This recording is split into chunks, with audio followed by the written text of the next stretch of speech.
വിശ്വലേറ്റം പ്രിയപ്പെട്ടവരെ, തിരുവിഷ്ട മീഡിയയിലേക്ക് സ്വാഗതം. എല്ലാവർക്കും സന്തോഷവും സമാധാനവും ആശംസിക്കുന്നു. നിങ്ങൾ ഈ വീഡിയോകളോട് കാണിക്കുന്ന പ്രതികരണത്തിനും സ്നേഹത്തിനും ഒക്കെ നന്ദി പറയുന്നു. നിരവധി ആളുകൾ വാട്സപ്പിലൂടെയും കമൻ്റായിട്ടും ഒക്കെ ചോദ്യങ്ങളും സംശയങ്ങളും ഉന്നയിക്കുന്നുണ്ട്. പലർക്കും പല കാര്യങ്ങളും കേൾക്കുമ്പോൾ പെട്ടെന്നങ്ങ് ദഹിക്കാവുന്നവയല്ല പറയുന്നത് നമുക്ക് തന്നെ അറിയാം. കാരണം കേട്ട് ശീലിച്ച കാര്യങ്ങളെക്കാൾ വ്യത്യസ്തമായ കാര്യങ്ങൾ കേൾക്കുമ്പോൾ നമുക്ക് അസ്വസ്ഥതയുണ്ടാകുന്നത് സ്വാഭാവികമാണ്. ഈ അസ്വസ്ഥത ജനിക്കണമെന്ന് തന്നെയാണ് നമ്മുടെ ആഗ്രഹം. എപ്പോഴും എല്ലാം കേട്ട് തലകുലിക്ക് സമ്മതിക്കാതെ ചോദ്യങ്ങൾ ചോദിക്കുന്നവരായി, സംശയങ്ങളുള്ളവരായി നമ്മൾ മാറുമ്പോഴാണ് കൂടുതൽ വെളിപ്പെടുത്തലുകൾ ലഭിക്കുക. നമ്മളത് കേൾക്കാതെ, അതിനെക്കുറിച്ച് ശ്രദ്ധിക്കാതെ കേവലം ഒരു പ്രസംഗം കേൾക്കുന്ന രീതിയിൽ കേട്ടുപോയാൽ സംഭവിക്കുന്നൊരു പിഴവ് അതിൻ്റെ അർത്ഥതലങ്ങളിലേക്ക് പ്രവേശിക്കാൻ നമുക്ക് കഴിയില്ല. നമ്മൾ വ്യാഖ്യാനത്തെക്കുറിച്ച് പറഞ്ഞല്ലോ, ഒരു എൻഗേജ്മെൻ്റ് ഉണ്ടാകണം, ഒരു ഇടപെടൽ ശേഷി ഉണ്ടാവണം. ദൈവവചനം നമുക്ക് എല്ലാവർക്കും വേണ്ടി നൽകപ്പെട്ടത്. ഓരോരുത്തർക്കും വ്യക്തിപരമായ ഇടപെടലിൻ്റെ സാധ്യതയാണ് ദൈവവചനം. ആ ദൈവവചനത്തോട് നമ്മൾ ഏറ്റുമുട്ടാതെ അല്ലെങ്കിൽ പ്രതികരിക്കാതെ, അതിൻ്റെ സംശയങ്ങളിലേക്ക് കടക്കാതെ നമ്മൾ കേവലമായി വിശ്വസിക്കുന്നു എന്ന ധാരണയിൽ സ്വീകരിച്ചു പോയാൽ പുറന്തോട് പൊട്ടിച്ച് അതിൻ്റെ ആന്തരികതയിലേക്ക് പ്രവേശിക്കാൻ പറ്റാതെ പോകും. വചനം ഉൾക്കൊള്ളുന്നത് മഹാനിധികളെയാണ്. വചനത്തിനകത്തുള്ളത് നിധികളാണ്. അതുകൊണ്ടാണ് 2000 വർഷമായി ഈ വചനത്തെക്കുറിച്ച് സംസാരിച്ചിട്ടും അത് തീരാത്തതും അത് പുതുമയുള്ളതായിരിക്കുന്നു. അതുകൊണ്ടാണ്. അപ്പോൾ അങ്ങനെ വചനത്തിൻ്റെ ആന്തരികാർത്ഥം കാലദേശ പരിഗണനകൾക്ക് അപ്പുറത്തേക്ക് നീളുന്നത് അതിൽ ഈ എൻഗേജ്മെൻ്റ് ഉണ്ടാകുന്നത് കൊണ്ടാണ്. ചോദ്യം ചോദിക്കാത്തവർക്കും കണ്ണടച്ച് വിശ്വസിക്കുന്നവർക്കും പറ്റുന്ന പിഴവ്, തങ്ങൾ ഈ അറിവ് എന്ന കേവലത്തിൽ കുടുങ്ങിപ്പോവും, വിവരത്തിൽ കുടുങ്ങിപ്പോവും.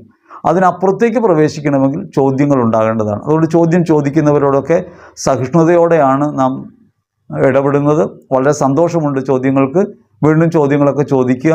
ഉത്തരങ്ങൾ പറയാനായിട്ട് അവസരമുള്ളപ്പോൾ അത് പറയാം, അതല്ലാതെ ഉത്തരങ്ങൾ സംക്ഷിപ്തമായി അതിനെക്കുറിച്ച് വേറെയും പറയാം. ഇനി ഇങ്ങനെ വ്യാഖ്യാനങ്ങൾ ഉണ്ടാകുന്നത് നമ്മൾ കഴിഞ്ഞ ഒരു വീഡിയോയിൽ പറഞ്ഞു, നിങ്ങളതിന് ഇടപെടൽ ശേഷി ഉണ്ടാകണം. ഒരു വ്യാഖ്യാന തലമുണ്ട് അറിവിന്. വിവരം അറിവാകുന്നത് വ്യാഖ്യാന തലത്തിലാണ്. ഈ വ്യാഖ്യാന തലത്തിലാണെന്ന് പറയുമ്പോൾ തന്നെ നമ്മൾ രണ്ട് കാര്യങ്ങൾ മനസ്സിലാകണം. ഒന്ന്, പരമ്പരാഗത രീതികളിൽ ഉറയ്ക്കുന്നതല്ല സ്വതന്ത്രമായ വ്യാഖ്യാനം. ഒപ്പം തന്നെ സ്വയുക്തിയിൽ കുടുങ്ങിപ്പോകാനും പാടില്ല. സ്വയുക്തിയിൽ കുടുങ്ങി ദൈവവചനത്തെ വ്യാഖ്യാനിക്കാൻ നമുക്ക് കഴിയില്ല. കാരണം വചനം പറഞ്ഞവർക്ക് പോലും അറിയാൻ പാടില്ല. അപ്പോൾ ശ്ലീഹന്മാർ ലേഖനം എഴുതുമ്പോൾ ആ ലേഖനത്തിൽ അവർ പറഞ്ഞതെന്ന് അവർക്ക് പോലും ഒരുപക്ഷെ തിരിച്ചറിയാൻ കഴിയാത്ത അത്ര അഗാധമായ നിധികൾ അതിനകത്ത് ഒളിഞ്ഞിരിപ്പുണ്ട്. കാരണം വചനം യേശുക്രിസ്തുവാണല്ലോ. ദൈവികമായ യുക്തിയുടെ തത്വമാണ് അതിനകത്തിരിക്കുന്നത്. ആ യുക്തി മനുഷ്യന് ഗ്രഹിക്കാവുന്നതിനേക്കാൾ അപ്പുറമാണ്. നമ്മുടെ ബുദ്ധിക്കും നമ്മുടെ അറിവിനും അപ്പുറമാണ് ദൈവം. അതുകൊണ്ട് നമ്മുടെ അകത്ത് വസിക്കുന്ന പരമാർത്ഥമായ ക്രിസ്തുവിനെ തിരിച്ചറിയാനായി നാം ശ്രമങ്ങളിൽ ഏർപ്പെടുമ്പോൾ ആ ശ്രമങ്ങൾ പരിപൂർണമാണ് എന്നൊരു ധാരണയിൽ നമ്മൾ എത്തിച്ചേരാൻ പാടില്ല. അതുകൊണ്ട് നിരന്തരമായി അതിനെക്കുറിച്ച് ധ്യാനിക്കാനും നിരന്തരമായി ആ വചനവുമായി ഏറ്റുമുട്ടാനും കഴിയുമ്പോൾ മാത്രമേ നമുക്ക് വചനത്തിൻ്റെ പൊരുൾ നമ്മുടെ ജീവിതാനുഭവമാക്കി മാറ്റാൻ പറ്റൂ. പക്ഷേ അങ്ങനെ നമ്മൾ വചനം വ്യാഖ്യാനിക്കുമ്പോൾ ശ്രദ്ധിക്കേണ്ട ചില കാര്യങ്ങളുണ്ട്. വിശുദ്ധ പത്രോസ് തൻ്റെ 2-ാം ലേഖനത്തിൽ 1-ാം അധ്യായത്തിൽ 20-21 തിരുവചനങ്ങളിൽ പറയുന്നുണ്ട്, വിശുദ്ധ ലിഖിതങ്ങൾ ആരുടെയും സ്വന്തം വ്യാഖ്യാനത്തിനുള്ളതല്ല. അങ്ങനെ വ്യാഖ്യാനത്തിനുള്ളതല്ല എന്ന് പറയാൻ കാരണം ശ്ലീഹ പറയുന്നുണ്ട്, അത് ആത്മാവിനാൽ പ്രചോദിതരായി ദൈവത്തിൻ്റെ മനുഷ്യർ പ്രഘോഷിച്ചവയാണ്. ആത്മാവിനാൽ പ്രചോദിതരായി അവർ പറഞ്ഞത് എന്താണെന്ന് ഒരുപക്ഷെ അവർക്ക് തന്നെ നിശ്ചയമുണ്ടാകണമെന്നില്ല. അത് ആത്മാവിൻ്റെ പ്രവൃത്തിയാണ്. അപ്പോൾ അതുകൊണ്ട് അതിനെ നമ്മൾ കയറി നമ്മുടെ യുക്തി കൊണ്ട് അളക്കാൻ നോക്കിയാൽ അത് എളുപ്പമല്ല. പക്ഷേ സഭ ദൈവവചനത്തെക്കുറിച്ച് പറയുമ്പോൾ ആ ദൈവവചന വ്യാഖ്യാനത്തിൻ്റെ അല്ലെങ്കിൽ അതിൻ്റെ പരിപൂർണതയുടെ ഘടകങ്ങളായി പറയുന്നത് 5 കാര്യങ്ങളാണ്. വിശുദ്ധ ഗ്രന്ഥം, ദൈവശാസ്ത്രം, അപ്പോസ്തല പ്രബോധനം, വിശുദ്ധരുടെ ഡോക്ട്രൈൻസ്, വിശുദ്ധ ജീവിത മാതൃക. 2 കൂടി നമുക്ക് കൂട്ടിച്ചേർക്കാം. 1 സഭാത്മകമായ ബോധം, 2 ചരിത്രപരത. ഇത്രയും ഉണ്ടാകുമ്പോഴാണ് നമുക്ക് വ്യക്തമായി യുക്തമായ ഒരു അനുഭവത്തിലേക്ക് എത്തിച്ചേരാൻ പറ്റും. അതുകൊണ്ട് തന്നെ നമ്മുടെ അത്തരം ചിന്തകൾ നമ്മുടെ അറിവുകളായും നമ്മുടെ കുറവുകളായിട്ടൊക്കെ ബന്ധപ്പെട്ടതായതുകൊണ്ട് നമ്മൾ പറയുന്നവയിൽ ഈ കുറവുകളും പോരായ്മകളും ഉണ്ടാകും. അങ്ങനെ ഈ കുറവുകളും പോരായ്മകളും കാലദേശ സ്ഥിതിയുടെ എല്ലാ ഭാവങ്ങളും ഉൾക്കൊള്ളുന്നതുകൊണ്ട് അതിനകത്തുള്ള ഇന്ന് പറയുന്ന കാര്യങ്ങളെക്കാൾ കൂടുതൽ വെളിച്ചമുള്ള കാര്യങ്ങൾ പിന്നീട് വരാം. അതുകൊണ്ട് ആദ്യം പറഞ്ഞവയൊക്കെ വ്യാഖ്യാനങ്ങളൊക്കെ തെറ്റാണെന്നോ ഇവരൊക്കെ മോശക്കാരാണെന്നോ അല്ല ചിന്തിക്കേണ്ടത്. ആ പറഞ്ഞതിനേക്കാൾ കൂടുതൽ മെച്ചപ്പെട്ടൊരു അറിവിലേക്ക് നമ്മെ നയിക്കാൻ പരിശുദ്ധാത്മാവിന് കഴിയും. പക്ഷെ അടിസ്ഥാനമായി വിശുദ്ധ ഗ്രന്ഥം, ദൈവശാസ്ത്രം, അപ്പോസ്തല പ്രബോധനം, വിശുദ്ധരുടെ ഡോക്ട്രൈൻസ്, വിശുദ്ധരുടെ ജീവിത മാതൃക, അവയൊക്കെ ഉണ്ടാകണം. ഒപ്പം തന്നെ പറഞ്ഞ കാലഘട്ടം, ആ ചരിത്രപരത ഉണ്ടാകണം. സഭാത്മക ബോധം, ഈ പറയുന്നത് സഭയുടെ പൊതു നന്മയ്ക്ക് ഉപകാരപ്പെടുന്നതാണോ എന്നതിനെക്കുറിച്ചും വ്യക്തമായ ധാരണ ഉണ്ടാവണം. അങ്ങനെ ധാരണ ഉണ്ടായില്ലെങ്കിൽ പറയുന്ന പലതും പാഴായിപ്പോവും. അപ്പോൾ അതുകൊണ്ട് നമ്മൾ ഈ ബോധ്യത്തിലാണ് വ്യാഖ്യാനിക്കേണ്ടത്. വ്യാഖ്യാനങ്ങളെ കേൾക്കേണ്ടതും അങ്ങനെയാണ്. വ്യാഖ്യാനങ്ങളെ കേൾക്കുന്നതിനും ഈ പ്രത്യേകത ഉണ്ടാവണം. വിശുദ്ധ ഗ്രന്ഥം നമ്മൾ വായിക്കുന്ന POC ബൈബിൾ മാത്രമാണെന്ന് കരുതരുത്. വിശുദ്ധ ഗ്രന്ഥത്തിന് പല വെർഷനുകളുണ്ട്. അതായത് കത്തോലിക്ക സഭ അംഗീകരിച്ച വിവിധ ഭാഷകളിലുള്ള ബൈബിളുകളിൽ ഈ ട്രാൻസ്ലേഷന് പല വ്യത്യാസങ്ങളുണ്ട്. ആ വ്യത്യാസങ്ങളെ നമ്മൾ ഉൾക്കൊള്ളണം. കാരണം translation is A translation of A translation. ഓരോ ഭാഷയിലേക്ക് ഭാഷാന്തരീകരണം ചെയ്യുമ്പോഴും ആ ഭാഷാപരമായ പരിമിതികൾ അതിനെ ബാധിക്കും. അങ്ങനെ ബാധിക്കുന്നത് കൊണ്ട് ആ ഭാഷാപരമായ പരിമിതികൾ പലപ്പോഴും അർത്ഥവ്യതിയാനങ്ങൾക്ക് പോലും കാരണമായിട്ട് മാറും. ഈ ഒരു ധാരണ മനസ്സിൽ വെച്ചുകൊണ്ട് വേണം വിശുദ്ധ ഗ്രന്ഥത്തെ നാം പരിശോധിക്കാൻ. വിശുദ്ധ ഗ്രന്ഥത്തിലെ വചനങ്ങൾ സ്വന്തം ഇഷ്ടത്തിന് പറയാവുന്നതോ അതല്ലെങ്കിൽ നാം പറയുന്നൊരു അഭിപ്രായത്തെ സ്ഥിരീകരിക്കാൻ വേണ്ടി വിശുദ്ധ ഗ്രന്ഥത്തിലെ ഏതെങ്കിലും ഒരു ഭാഗം അടർത്തിയെടുത്ത് പറയാവുന്നതോ അല്ല. ഒരു കാര്യം നമ്മൾ മനസ്സിലാക്കേണ്ടത്, ഈ അധ്യായങ്ങൾ ക്രോഡീകരിച്ചതും ഓരോ വചനത്തിനും നമ്പർ ഇട്ടതും ഒരു പ്രസ്സുകാരനാണ് നമ്മൾ അറിയണം. അതൊരിക്കലും ദൈവം നേരത്തെ തന്നെ മത്തായി 3:3 എന്നൊന്നും പറഞ്ഞതല്ല. അത് നമ്മുടെ എളുപ്പത്തിന് വേണ്ടി ഒരു പ്രസ്സുകാരൻ ചെയ്ത കാര്യമാണ്. അപ്പോൾ അതുകൊണ്ട് ആ ഒരു വചനം മാത്രം എടുക്കുമ്പോൾ അതിനൊരു പിഴവ് എന്താണെന്ന് വെച്ചാൽ, ആ പാസേജിനകത്തുകൂടെ ദൈവം പറയാൻ ആലോചിച്ച ആ ഒരു ഖണ്ഡികയിലൂടെ അല്ലെങ്കിൽ ആ ഒരു ഭാഗത്തിലൂടെ കർത്താവ് പറയാൻ ഉദ്ദേശിച്ച പ്രവചനത്തിൻ്റെ ആന്തരിക അർത്ഥത്തിലേക്ക് പ്രവേശിക്കാൻ ഒരുപക്ഷെ ഇത്തരത്തിൽ നാം എവിടെ നിന്നെങ്കിലുമൊക്കെ മുറിച്ചെടുക്കുന്ന വചനങ്ങൾ കാരണമായി തീരും. സാധാരണ പറയുമല്ലോ, നമ്മൾ മുറിവൈദ്യം പാടില്ല എന്ന് പറയുമല്ലോ. മുറിവൈദ്യം പാടില്ല എന്ന് പറയുന്ന കാര്യം, ഒരു കാര്യം അറിയാം, ഇന്നത് കഴിച്ചാൽ നല്ലതാണെന്നറിയാം. പക്ഷേ അത് കഴിക്കുന്നത് എങ്ങനെയെന്ന്, അതെന്തിന് കഴിക്കണമെന്ന് എന്നൊക്കെ തിരിച്ചറിയുമ്പോഴാണ് ഒരു മരുന്ന് ഉപയോഗപ്രദമായിട്ട് മാറുക. സാധാരണഗതിയിൽ ആനപ്പല്ല് പല്ലുവേദനയ്ക്ക് നല്ലതാണ്, അത് ആയുർവേദത്തിലൊരു മരുന്നാണ്. പക്ഷേ ഈ ആനപ്പല്ല് എങ്ങനെ ഉപയോഗിക്കണമെന്ന് അറിഞ്ഞില്ലെങ്കിൽ വലിയ അപകടം ഉണ്ടാവും. പല്ലുവേദന വന്ന് നീര് വന്നിരിക്കുമ്പോൾ ആനപ്പല്ല് അരച്ച് അത് പുറത്ത് പുരട്ടിയാൽ നീര് ശമിക്കും, പല്ലുവേദന കുറയും. പക്ഷേ ആനപ്പല്ല് അരച്ച് അല്പം ചൂടുവെള്ളത്തിൽ കലക്കി വായിക്കൊണ്ടാൽ, അതേ മരുന്ന് തന്നെ വായിക്കൊണ്ടാൽ സംഭവിക്കുന്ന പിഴവെന്താ? പല്ല് ഊരിപ്പോവും, പല്ല് കൊഴിഞ്ഞു പോവും, മുഴുവൻ പല്ലും. അപ്പം അതുകൊണ്ട് നാം ഉപയോഗിക്കുന്ന വചനം കൃത്യതയോടെ അതിൻ്റെ ആന്തരികാർത്ഥത്തെ തിരിച്ചറിയാതെയാണ് ഉപയോഗിക്കുന്നതെങ്കിൽ അത് അപകടകരമായി മാറും. നേർ വിപരീത ദിശയിലേക്ക് അത് മാറും. തേൻ നല്ലതാണ്, നെയ്യ് നല്ലതാണ്. തേനും നെയ്യും ചേർത്ത് കഴിക്കാൻ പാടില്ല. അതിനൊരു അനുപാതമുണ്ട്. ഈ അനുപാതം എന്താണെന്നറിയാതെ, എന്തിനാണ് ഇത് ഉദ്ദേശിക്കുന്നതെന്നറിയാതെ, അതിൽ പ്രവർത്തിക്കുന്ന ശക്തി എന്താണെന്നറിയാതെ അത് പ്രയോഗിക്കുമ്പോൾ അത് നേർ വിപരീത ഫലം പലപ്പോഴും പുറപ്പെടുവിക്കുന്നതായി കാണാൻ പറ്റും. അതുകൊണ്ട് നമ്മൾ തിരിച്ചറിയേണ്ട ഒരു കാര്യം, നമ്മളോട് വചനം പറയുമ്പോൾ, വചനം നാം കേൾക്കുമ്പോൾ, വിശ്വാസം കേൾവിയിൽ നിന്നും, കേൾവി ക്രിസ്തുവിനെ കുറിച്ചുള്ള പ്രഘോഷണത്തിൽ നിന്നുമാണ്. ആ പ്രഘോഷണം കേൾക്കുമ്പോൾ ഇത് എൻ്റെ വ്യക്തിപരമായ ജീവിതത്തിൽ അങ്ങനെ ഇടപെടാൻ വേണ്ടിയാണ് ദൈവം പറയുന്നതെന്നും, ഈ കാലത്ത് ഈ സാഹചര്യത്തിൽ ഇങ്ങനെ വചനം എനിക്ക് നൽകപ്പെടുമ്പോൾ അതിൻ്റെ ആന്തരികതയിൽ നിലനിൽക്കുന്ന എന്താണെന്ന് നമ്മൾ തിരിച്ചറിയണം. നമുക്ക് ഏത് തരത്തിൽ വേണമെങ്കിലും വചനത്തെ യൂസ് ചെയ്യാം. വചനത്തെ പലതരത്തിൽ ഉപയോഗിക്കാം. വചനം, ദൈവവചനമായ ക്രിസ്തു നമ്മുടെ രക്ഷയാണ്. നമ്മുടെ രക്ഷയാണല്ലോ. ഇപ്പം നമുക്കറിയാം രക്ഷയാണ്. ഈ രക്ഷയെ നമുക്ക് പലതരത്തിൽ ഉപയോഗിക്കാം. രക്ഷ സമ്പത്തുണ്ടാകുന്നതാണെന്നാണ് നമ്മൾ തെറ്റിദ്ധരിക്കുന്നതെങ്കിൽ സമ്പത്തുണ്ടാക്കി തരുന്നവനാണ് ദൈവം എന്ന് പറയാം. ഇതിന് വേണമെങ്കിൽ ഒത്തിരി ബൈബിൾ വചനങ്ങൾ നമുക്ക് പഴയ നിയമത്തിൽ നിന്ന് കണ്ടെടുക്കാൻ പറ്റും. ദൈവത്തെ ആശ്രയിച്ച മനുഷ്യരെ ദൈവം സമ്പത്ത് കൊണ്ട് അനുഗ്രഹിച്ചതിൻ്റെ നിരവധി കഥകൾ പഴയ നിയമത്തിൽ നിന്ന് എടുക്കാൻ പറ്റും. അപ്പോൾ ഈ പഴയ നിയമത്തിൽ നിന്ന് ഈ വചനം എടുത്ത് പുതിയ നിയമത്തിൽ യേശു പറയുന്ന ഈ രക്ഷയുമായി കൂട്ടിച്ചേർത്ത് നിങ്ങൾക്ക് സമ്പത്തുണ്ടാകാൻ ദൈവം നിങ്ങളെ അനുഗ്രഹിക്കും, അതാണ് രക്ഷയെന്ന് ബോധ്യപ്പെടുത്താൻ ഒരു പ്രയാസം ഉണ്ടാവില്ല. അതുകൊണ്ട് വചനം നമ്മൾ വായിക്കുകയും കേൾക്കുകയും പ്രസംഗിക്കുകയൊക്കെ ചെയ്യുമ്പോൾ വ്യക്തത ഉണ്ടാവേണ്ട ഒരു കാര്യം, ഇതിൻ്റെ ആത്യന്തിക ലക്ഷ്യം ആത്മരക്ഷയാണെന്നറിയണം. ദൈവത്തിൻ്റെ വരദാനങ്ങളും ദൈവവചനവും ഒരിക്കലും ഭൗതികമായ നേട്ടങ്ങൾക്ക് വേണ്ടിയുള്ളവയല്ല. ഇത് ആത്മീയ ദാനങ്ങളാണ്. ഈ ആത്മീയ ദാനങ്ങളെ ഭൗതികതയിൽ നമ്മൾ പ്രയോഗിക്കുമ്പോൾ സംഭവിക്കാൻ പോകുന്നൊരു വലിയ പിഴവ് എന്താണെന്ന് വെച്ചാൽ, ഭൗതിക ലോകം പടുത്തുയർത്താൻ ഈ വചനത്തിന് കഴിയുമെന്നൊരു ധാരണയിലേക്ക് വരും. അങ്ങനെ വരുമ്പോൾ യഥാർത്ഥത്തിൽ ഭൗതിക ലോകത്തിൻ്റെ അല്ലെങ്കിൽ ലോകക്രമത്തിൻ്റെ നേർവിപരീതമായ ഒന്നിനെ കൂട്ടിയിണക്കി നമ്മൾ നമ്മുടെ വിശ്വാസത്തിൻ്റെ യഥാർത്ഥ വഴിയിൽ നിന്ന് വഴിതെറ്റിപ്പോകാനിടയാകും. അതുകൊണ്ട് ശ്രദ്ധയോടെ വേണം നമ്മൾ ദൈവവചനത്തെ കാണാൻ. ഇനി വചനം കേൾക്കുന്നു, ഞാനത് വിശ്വസിക്കുന്നു, ഞാനൊക്കെ ഒരു സാധാരണ മനുഷ്യനല്ലേ, അങ്ങനെ ചിന്തിക്കേണ്ട. നമുക്ക് ഓരോരുത്തർക്കും കടമയുണ്ട്. വിശ്വാസ ജീവിതത്തിലേക്ക് പ്രവേശിച്ച സഭാത്മകമായ കൂട്ടായ്മയിൽ അംഗമായിരിക്കുന്ന ഓരോരുത്തർക്കും ദൈവവചനത്തെ തീക്ഷ്ണതയോടെ അന്വേഷിക്കാനും വചനത്തിൻ്റെ വ്യാഖ്യാനവും അർത്ഥമൊക്കെ തിരിച്ചറിയാനും ജീവിതത്തിൽ പ്രയോഗിക്കാനും കടമയുണ്ട്. ആ കടമ നമുക്ക് നിഷേധിക്കാനാവില്ല. നമ്മൾ മാമോദീസ സ്വീകരിച്ചു, ആ സ്വീകരിച്ചതുകൊണ്ട് അറിവ് പൂർണ്ണമാകുന്നില്ല. ജ്ഞാനത്തിലാണ് മുങ്ങിയത്. ആ മുങ്ങിയ അറിവ് ജീവിതത്തിൽ ഓരോ നിമിഷവും തുടർച്ചയായി പരിശോധിക്കുകയും അറിയുകയും അറിഞ്ഞറിഞ്ഞ് മുന്നേറുകയും ചെയ്ത് നമ്മൾ ഒടുവിൽ മരണത്തോടെ മാമോദീസ പൂർത്തീകരിച്ച് ദൈവത്തിൽ എത്തിച്ചേരും. ആ എത്തിച്ചേരുന്നത് വരെയുള്ള യാത്രയിൽ ജീവിതത്തെ പരിവർത്തിപ്പിക്കാൻ ആവശ്യമായ ആത്മരക്ഷയ്ക്ക് ഉതകും വിധം ജീവിതത്തെ മാറ്റിയെടുക്കാനുള്ള പ്രയത്നം നമ്മിലുണ്ടാകണം.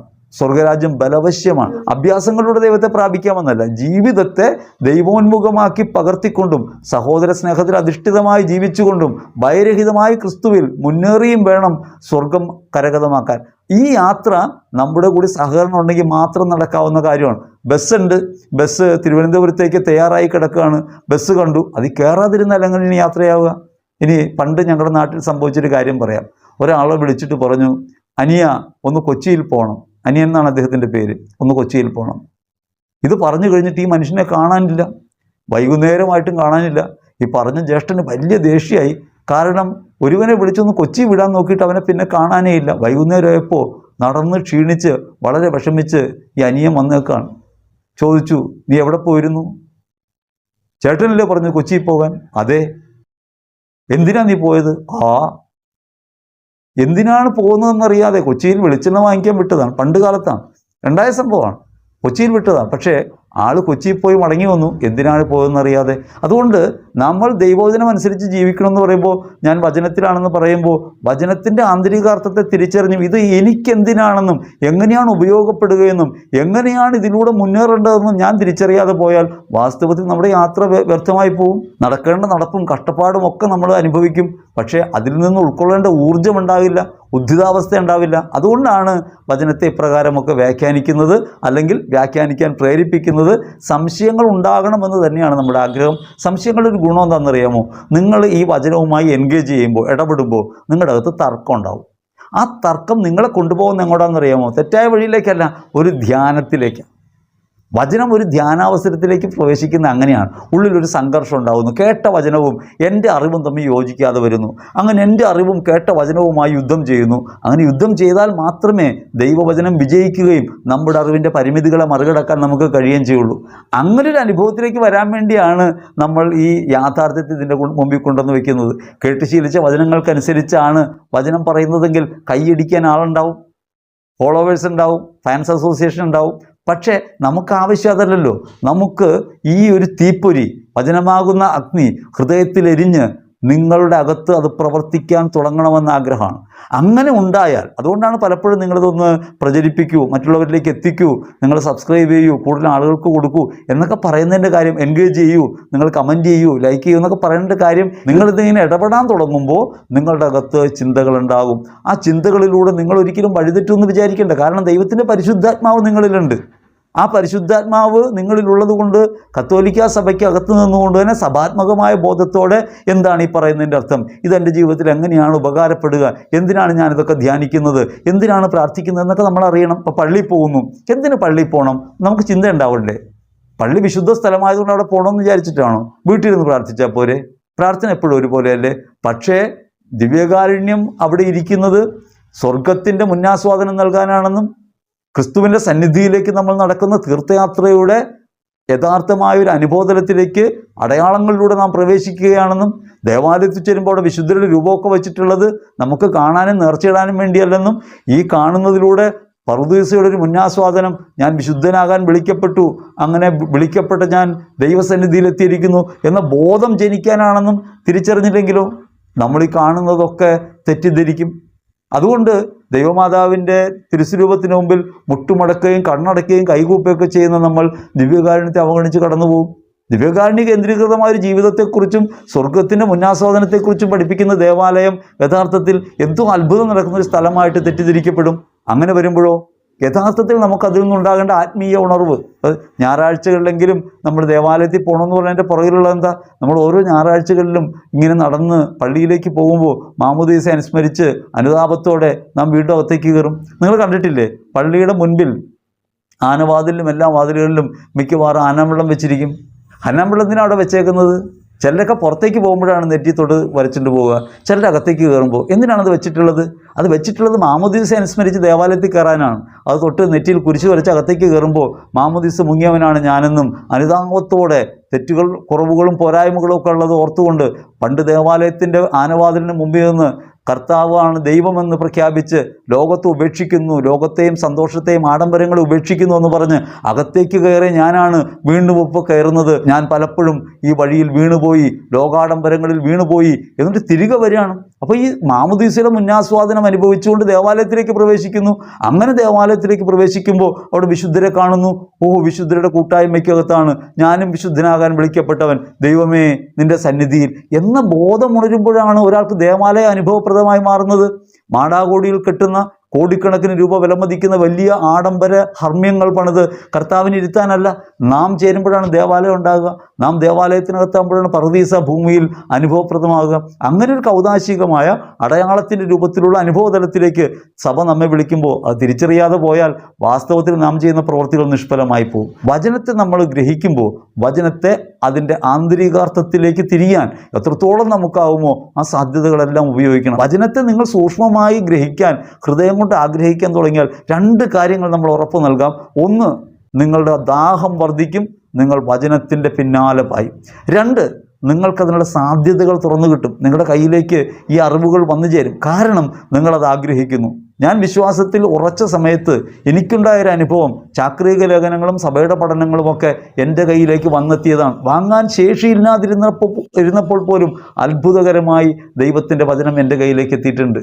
തിയോളജി ഓഫ് ദി ബോഡി, അത് എൻ്റെ അടുത്തുള്ളത് ഇപ്പോഴും ഒരു ഫോട്ടോസ്റ്റാറ്റ് കോപ്പിയാണ്. കാരണം എനിക്ക് ആ പുസ്തകം കിട്ടിയത് ഒരു പുരോഹിതൻ എന്നെ ബാംഗ്ലൂരിൽ നിന്ന് വിളിക്കുകയാണ്. അദ്ദേഹം ഒരു മീറ്റിങ്ങിനോട് വന്നപ്പോൾ വിളിക്കുകയാണ്. എന്നിട്ട് അദ്ദേഹം പറയുകയാണ്, ജോൺ പോൾ സെക്കൻഡ് ഒരു പുതിയ പുസ്തകം എഴുതിയിട്ടുണ്ട്, തിയോളജി ഓഫ് ദി ബോഡി. ഇപ്പോൾ ഞാൻ പറഞ്ഞു അതെങ്ങനെയെങ്കിലും കിട്ടുമോ അച്ചോ? അച്ഛൻ പറഞ്ഞു എനിക്ക് തന്നെ കിട്ടിയിട്ടില്ല, ഞാനിവിടെ നിന്ന് ഇപ്പോൾ ഫോട്ടോസ്റ്റാറ്റ് എടുക്കുകയാണ്.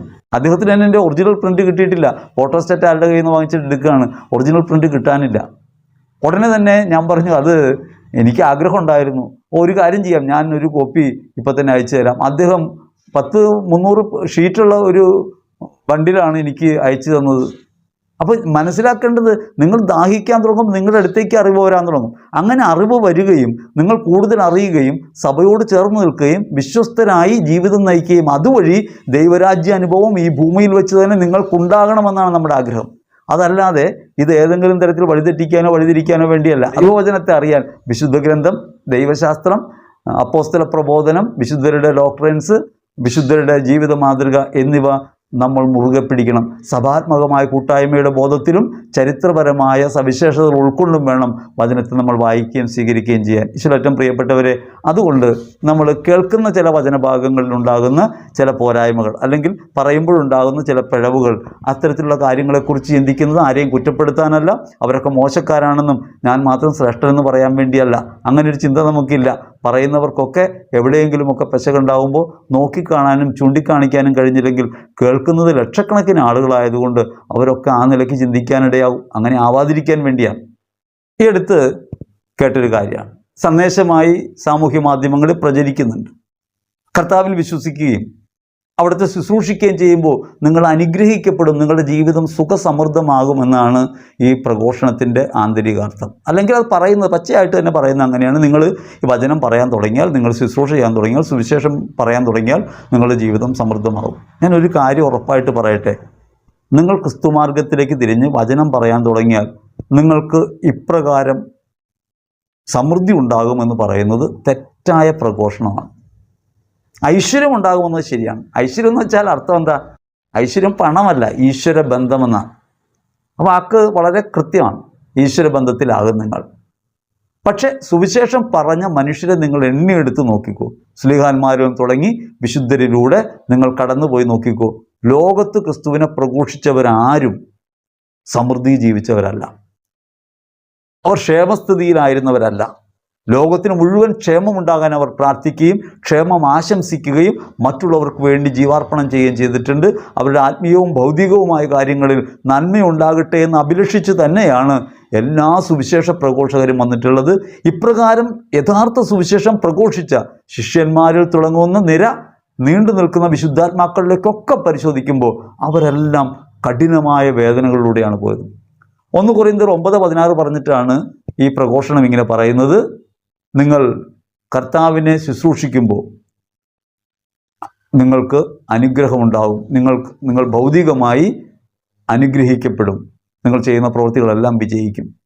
പറയുന്നത് ഇങ്ങനെയാണ്: സുവിശേഷം പ്രസംഗിക്കുന്നതിൽ എനിക്ക് അഹംഭാവത്തിന് വകയില്ല, സുവിശേഷം പ്രസംഗിക്കുന്നില്ലെങ്കിൽ എനിക്ക് ദുരിതം. ജീവിതത്തിൽ ദുരിതങ്ങൾ ഉണ്ടാകാൻ കാരണം സുവിശേഷം പ്രഘോഷിക്കാത്തതാണ് എന്നാണ് ഈ പ്രഘോഷണത്തിൽ പറയുന്നത്. വാസ്തവത്തിൽ ഒന്ന് ആലോചിച്ച് നോക്കി, നമ്മൾ അധികം പേരൊന്നും എടുക്കണ്ട. പത്രോസിനെ എടുക്ക്, അല്ലെങ്കിൽ വേണ്ട, ആദ്യം മരിച്ച യാക്കോബിനെ എടുക്ക്, ക്രിസ്തുവിന് സാക്ഷ്യം വഹിച്ച സ്തേഫാനോസിനെ എടുക്ക്.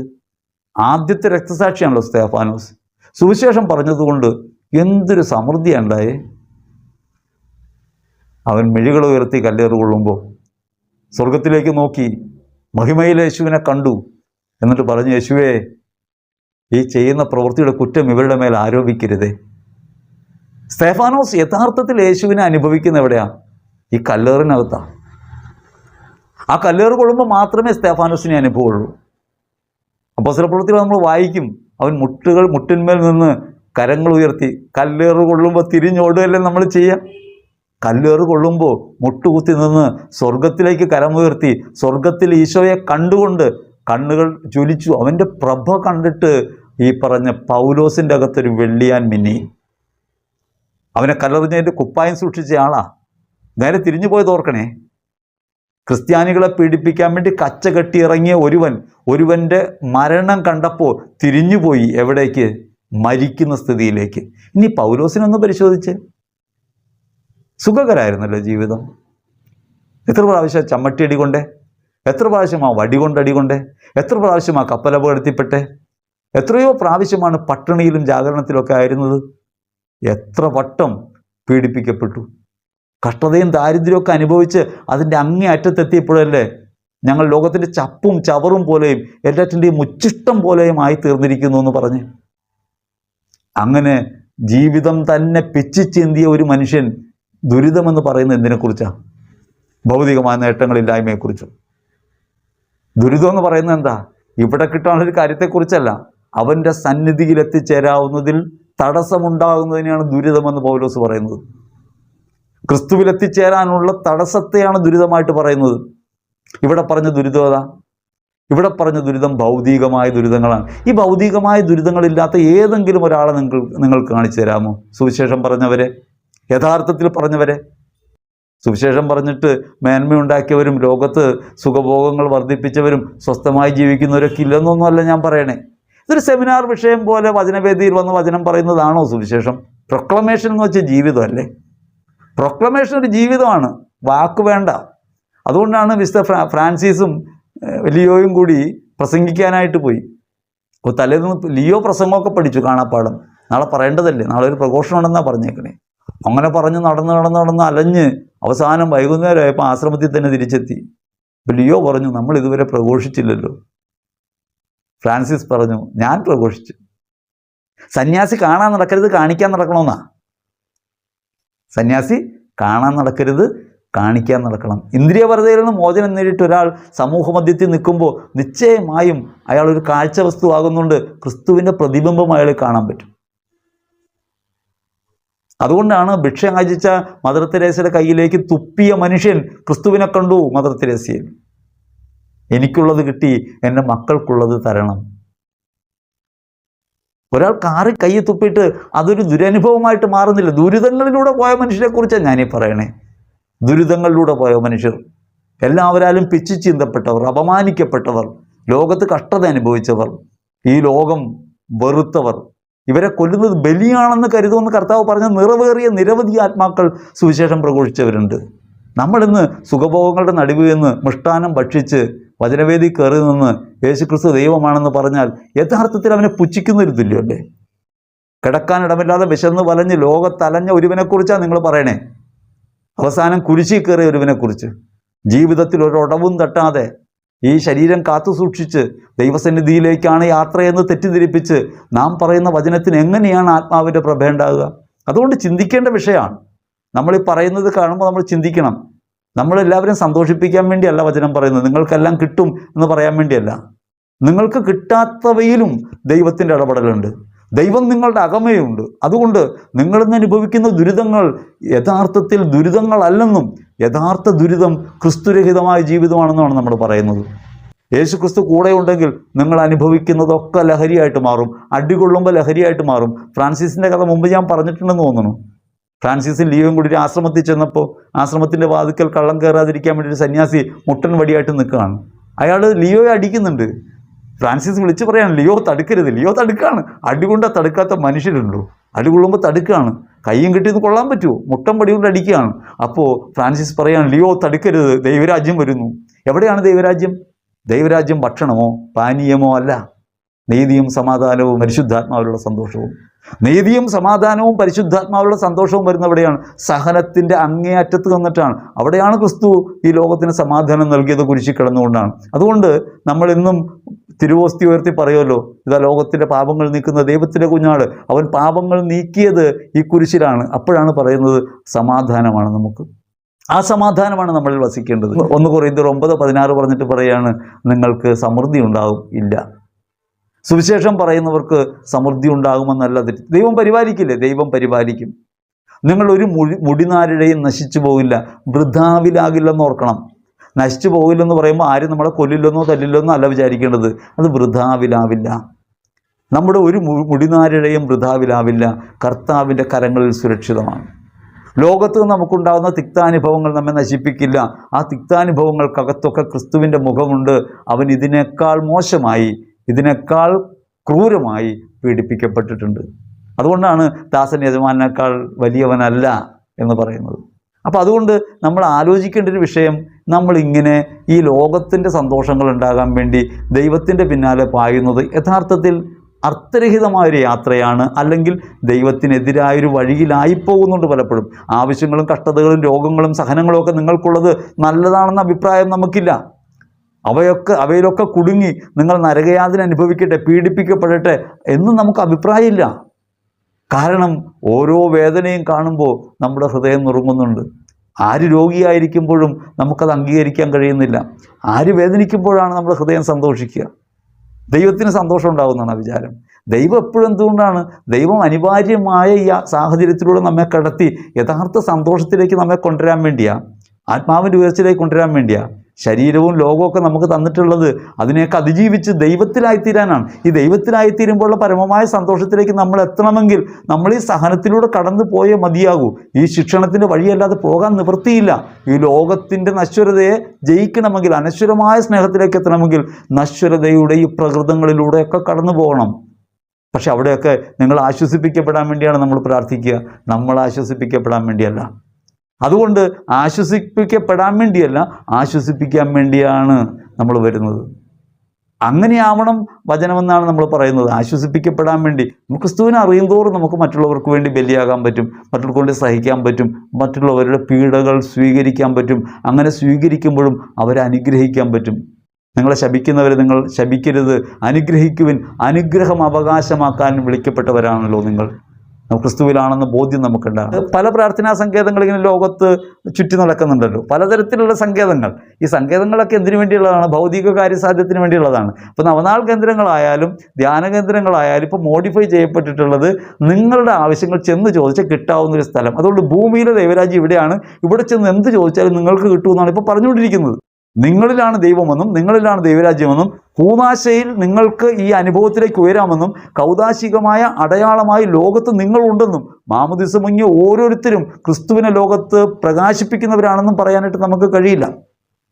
അതുകൊണ്ട് ഇടയ്ക്കൊരു ചോദ്യം ഒരാൾ ചോദിച്ചായിരുന്നു, യേശു അല്ലേ ലോകത്തിൻ്റെ പ്രകാശം, നമ്മളെങ്ങനെ ലോകത്തിൻ്റെ പ്രകാശമാകണേ? യേശു ലോകത്തിൻ്റെ പ്രകാശമാണെന്ന് യോഹന്നാൻ 8:12 പറയുന്നുണ്ടെങ്കിൽ, അതേപോലെ തന്നെ മത്തായി 5:13-14 തിരുവചനങ്ങളിൽ വ്യക്തമായിട്ട് പറയുന്നുണ്ട്, നിങ്ങൾ ലോകത്തിൻ്റെ പ്രകാശമാണ്.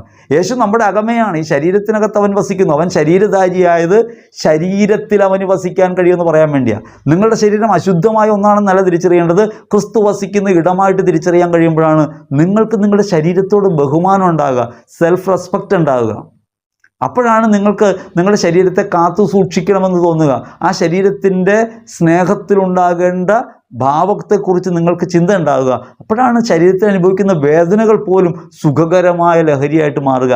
അതുകൊണ്ടാണ് പറഞ്ഞത്, ക്രിസ്തുവിനെ പ്രതി പീഡകൾ സഹിക്കുന്ന ഈ കുറവ് ഞാൻ ക്രിസ്തുവിൻ്റെ കുറവ് നികത്തുന്നു. ക്രിസ്തുവിൻ്റെ കുറവ് ക്രിസ്തുവിൻ്റെ പീഡകൾക്കുള്ള കുറവല്ല, 2000 വർഷത്തെ അകലം മനുഷ്യൻ്റെ ചിന്തയ്ക്ക് ഈ സത്യവുമായിട്ടുണ്ട്. യേശു നമ്മുടെ മുൻപിൽ കുരിശിൽ മരിക്കുകയല്ല, 2000 വർഷത്തെ സമയത്തിൻ്റെ ദൂരം നമുക്കുണ്ട്.